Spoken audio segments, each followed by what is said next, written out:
স্বপ্নের নায়ক খ্যাত ঢালিউড চিত্রনায়ক সালমান শাহর শুভ জন্মদিন ছিল 19 সেপ্টেম্বর। বেঁচে থাকলে 55 বছরে পা রাখতেন বাংলা সিনেমার এই ক্ষণজন্মা রাজপুত্র। 1971 সালের এই দিনে সিলেটের দাঁড়িয়াপাড়ায় এক অভিজাত পরিবারে জন্মগ্রহণ করেন সালমান শাহ।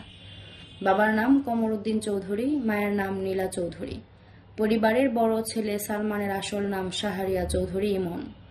তবে ইমন নয়, চলচ্চিত্রে সালমান শাহ নামে পরিচিতি পান তিনি। অভিনয়ের প্রতি আগ্রহ থাকায় 1993 সালে কিয়ামত থেকে কিয়ামত সিনেমায় অভিনয়ের মাধ্যমে রূপালী পর্দায় আত্মপ্রকাশ করেছিলেন সালমান শাহ। সিনেমায় অভিনয়ের আগে টেলিভিশন নাটক দিয়ে অভিনয় জীবন শুরু করেছিলেন এই তারকা।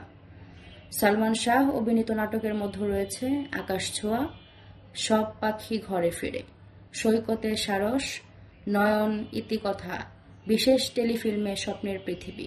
তারপরেই সিনেমায় অভিনয়ের মাধ্যমে 90 দশকে চলচ্চিত্রে রোমান্টিক ঘরানায় এক ভিন্ন ধারা তৈরি করেন সালমান শাহ।